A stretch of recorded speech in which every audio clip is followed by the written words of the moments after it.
The galaxy did not fall silent often. War could not silence it. Politics could not silence it. Not even dying stars could tame its constant roar of voices, engines, and ambition. But on that day, the day the universe changed its shape, silence arrived like a shadow stretching across the stars. The Celestial Concord Hall, the oldest and most powerful diplomatic chamber in known space, hovered above a white dwarf star like a jeweled citadel. Inside, the atmosphere pulsed with tension. Hundreds of alien rulers filled their floating seats. Serpentine monarchs curled in crystalline coils, towering insectoid queens tapping metallic wings, gas-based entities flickering in containment fields. They argued about everything: trade routes, border lines, mineral rights, demands of tribute, ancient rivalries. Even the smallest empires shouted, eager to carve a fraction more power for themselves. Debates overlapped, voices clashed, translators struggled to keep up. No one spoke about humanity. Why would they? Humans were a background species, noticeable only when their problems became too loud. They had no seat in the central chamber, no major influence. Their colonies, scattered along the quiet rim of the galaxy, were too small to matter. But fate does not need importance to choose its targets. And that day, fate arrived with a heartbeat made of red light. At first, it was subtle. Screens flickered. Holographic maps stuttered. A few leaders frowned, tapping consoles, assuming it was a technical glitch. But then, every star projection in the hall blinked out simultaneously. A universal blackout. A single breath was drawn by thousands of lungs at the same time. Even the white dwarf star beneath the station seemed to dim for a fraction of a second. And then the chamber's entire wall turned white, then black, then white again, resolving into a single image, a ship. No, something shaped like a ship, yet impossibly larger. It hovered just outside the Concord system, eclipsing entire sensor fields. Its hull was carved from absolute darkness, broken by rivers of glowing crimson energy that pulsed through its structure like blood through muscle. Its outline was jagged, predatory, almost alive. A warship sculpted into something that resembled a waking titan. There were no running lights, no insignia, no known identification markers, not a single electromagnetic signature. It simply existed, and the galaxy trembled. What empire built this? Hissed the Vorath regent, feathers puffing in alarm. No empire, rasped the crystalline Thalakar empress, her voice cracking like snapping ice. Nothing in our archives matches this. Nothing even comes close. Scientists in the hall scrambled to their consoles, activating scanners, pulse readers, deep spectrum analyzers. The first wave of scans shot outward and vanished into the ship's hull without returning. The second scan triggered static. The third destabilized the detection grid. The fourth, the most powerful sensor sweep in the galaxy, broke half the Concord Hall's power network. Sparks exploded from several seats. One alien scholar shrieked as her console melted. Energy shields flickered under the load. "What is this thing?" someone yelled. But the question died instantly as the unknown vessel moved. Slow, precise, effortless, like a leviathan drifting through shallow water. As it turned, the crimson veins along its surface brightened, illuminating enormous black armor plates that seemed to shift under invisible pressure. The ship dwarfed the conquered station. If it had chosen to accelerate, it could have crushed the hall like a floating insect. Rulers activated personal shields. Several empires armed orbiting fleets. The Conquered emergency protocols flared online. And then a voice. Calm, deep, human. Humanity requests permission to enter Conquered space. The hall froze. Every mind in the chamber reached the same conclusion at the same impossible moment. This monster belongs to humans? Panic erupted. Impossible, shouted the Keth monarch, slamming his claws on the table. Humans do not possess such engineering. They do not possess such anything.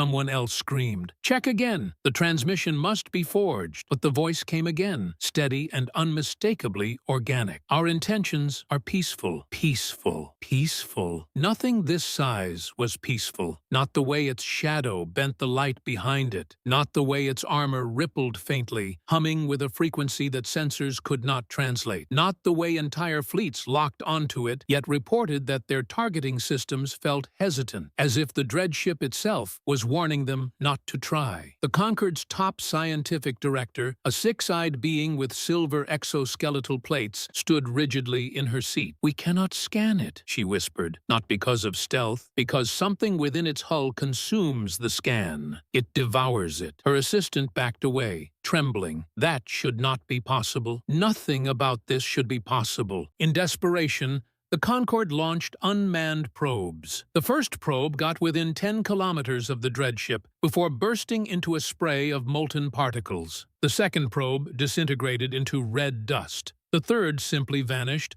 as if erased from existence. The dreadship didn't react, didn't shift, didn't even acknowledge the probes. It only waited. Then the human voice echoed through the hall again. "Scanning the vessel is unwise." The phrase struck harder than a threat. It was not hostile, not aggressive, just true. The hall fell dead silent. The dreadship rotated, revealing its front cannon, a structure so large it could have held an entire battleship inside. Its internal rings shifted like tectonic plates, glowing with a deep crimson resonance. Yet the weapon did not charge. It remained cold, patient, waiting to be understood. Then the hologram changed. Images flooded the room, human worlds burning, star bases cracked open, families fleeing through ruined cities. The chamber grew painfully quiet as scenes of devastation rotated before them. Evacuation ships overloaded with civilians, emergency beacons blinking helplessly in the void, shattered orbital rings drifting around destroyed colonies. The human voice spoke,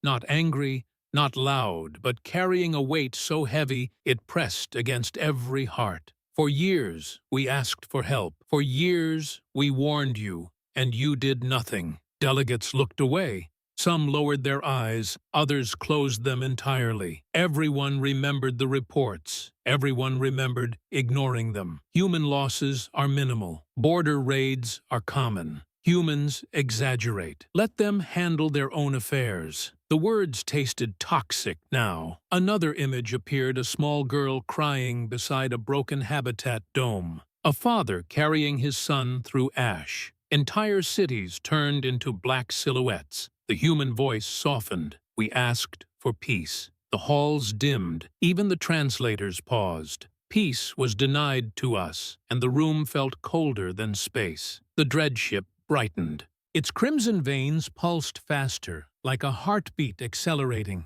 The hull shifted, revealing intricate layered armor plates designed not for battle but for survival, for endurance, for a species forced to evolve under fire. The human voice returned. "So we built our answer." The dreadship angled its massive cannon away from the Concorde station toward open space. Warning messages flared across every screen. Demonstration only. Remain calm. No one remained calm. The cannon opened like a blossoming star. Rings spun, plates separated. A vortex of red and white energy formed in the center, small at first, then swelling, twisting, collapsing inward, before exploding outward again. Temperature sensors screamed. Even from light years away, the Concorde Hall felt the heat. Then the weapon fired. No beam, no laser, no missile. A tear. Reality split open, space peeled apart like a curtain, revealing a swirling abyss of destructive energy. The tear stretched outward for thousands of kilometers, carving through a drifting dead star. The star shuddered, cracked, and dissolved into glittering dust. When the tear closed, nothing remained, not even gravity. The dreadship folded its plates back into place. The glow dimmed, silence returned. We do not seek war, we seek safety, and every ruler in the hall believed it. But the next message froze their blood. You believe this vessel is our only answer? Every eye locked onto the screen. It is not. A hologram flickered into existence, 4 silhouettes, each the size of the dreadship, positioned at 4 corners of the galaxy. Silent guardians, silent warnings, silent promises. The hall's oxygen recyclers struggled to keep up with the sudden panic. 4 dread ships, 4 world-ending leviathans, hidden, unregistered, untraceable. Humanity had risen in the shadows, and no one had noticed. The human voice spoke again, steady and unshakable. We hid our strength because we desired peace. We built these vessels because peace was taken from us. The Concord chamber felt smaller now, like a shrinking box held in the dread ship's palm. Delegates murmured ancient prayers. Some openly cried. A few fainted. Most sat paralyzed. Then came the final act. One empire caused this. Guards dragged the leaders of the rogue empire, the culprits behind years of human suffering, into the chamber. They looked broken, their skin paled, mandibles trembling, limbs weak. The dreadship turned toward them. No lights, no charging weapons, only that cold, absolute gaze. "We do not want vengeance," the human voice said quietly. "We want this to end." The rogue empire collapsed in surrender, without negotiation, without condition,